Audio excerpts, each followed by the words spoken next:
I remember him coming into the dressing room, bigger than, larger than life, and this big shit ass grin on his face. He couldn't wait to see kind of what this National Hockey League was all about in training camp, and uh, we knew we had a winner as soon as he came in because you realized right away he had a love for the game and a love for his teammates. You know, we had the greatest group of veteran players here in Calgary. Jim Poplinski, Al McGinnis, another Easton boy, and people like Brad McCrimmon and Gary Suter that all realized the more we could make the young players feel comfortable, the better off our team was going to be, and the closer our team became. You know, the first time I saw him on the ice, and with all due respect to Charlie, he might not have had, let's put it this way, he wasn't exactly Bobby Orr, didn't have all the moves, sometimes appeared possibly out of sorts or a little bit clumsy, but that guy was a competitor and he found a way to get it done all the time. Guys might outskate him along the boards or make a move inside, outside, but he always found a way to get a piece of him and protect his goalie at all costs. Charlie was loved in the dressing room. Anywhere you went with Charlie, he knew all kinds of people because he befriended everybody, and he had this love for his teammates. So people loved to go out to dinner with him on the road, loved to hang out because you knew you were going to have fun. I'm not sure if he's saying I was really old or that I looked more to Charlie as a little brother, even though he was like 5, 6 inches taller than me.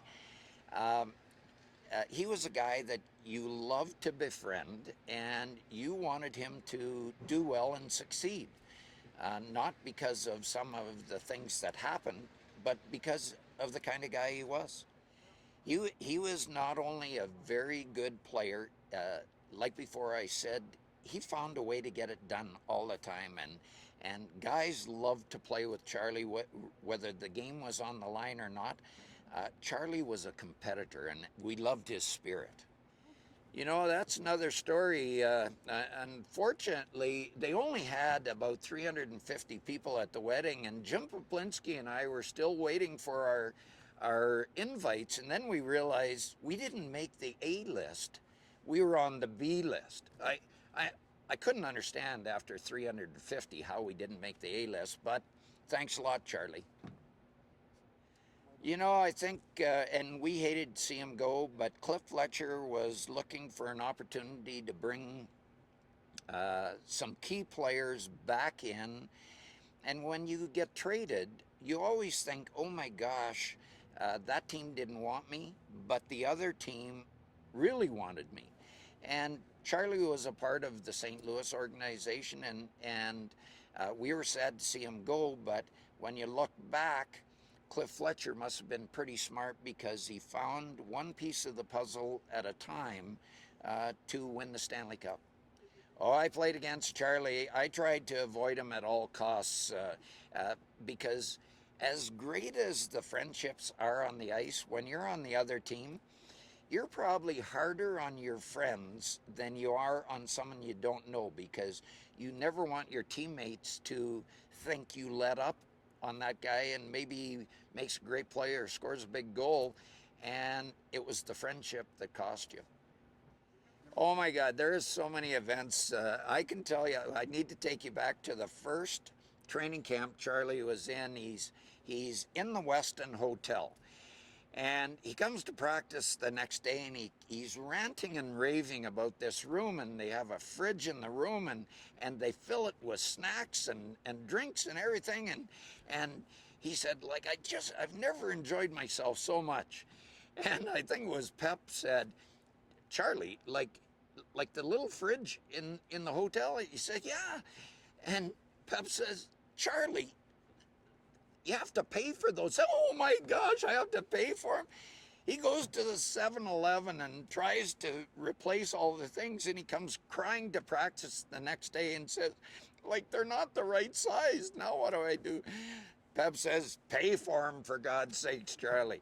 It killed him. I'm sure it was half his paycheck. No, Charlie didn't buy a car. Charlie and Stevie Conroy lived together, and most of the time, different people picked them up. And then finally, Jim Poplinski had his father was in the dealership business, and he gave him, I think it was an old Buick, and it was just a beater. The car had been abused and had dents all over the place. And never forget, they went everywhere in this car, and they would pick Willie Plett up for practice. And Willie Plett was so embarrassed to be in this car, so he would get in the back seat. Charlie would be driving, or Stevie would be driving, and Willie didn't want to be seen with him, so he'd lay down on the back seat so he wasn't associated with Charlie and Steve. I'm not sure you could actually say Charlie was quite a cook. Every game day, he would make this Moncton goulash for Stevie Conroy and himself, and he'd fry up a little bit of hamburger, he'd throw in some ketchup, and then he'd throw in some macaroni and over the top of it, and that was the only thing they ate for about 2 years. How the hell they ever survived, I don't know, but it became famous, and he'd invite other players over for Moncton goulash. No one ever went, but I understand it was pretty good.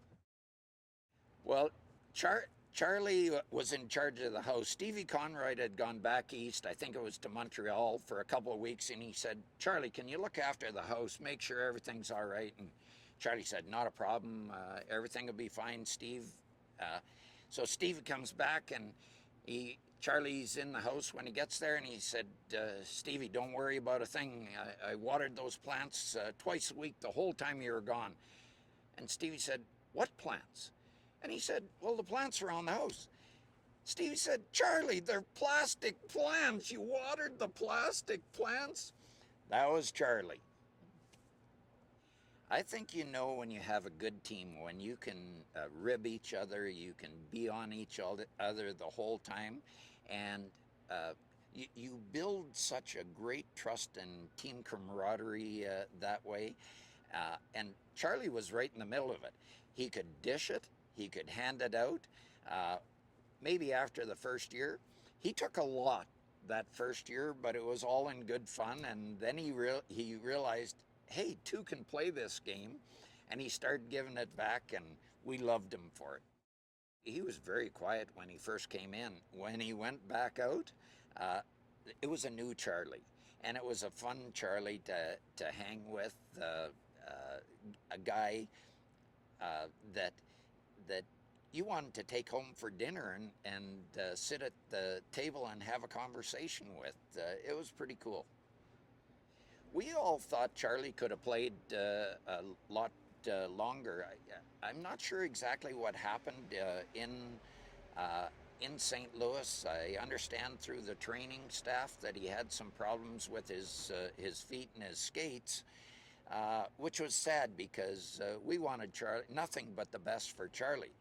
But I do understand Charlie is doing exceptionally well. He runs this great hockey school. I've never been invited to it now that I think about it. But he runs this great hockey school and has a beautiful wife and 4 kids. So we could not be happier for him and what he's accomplished.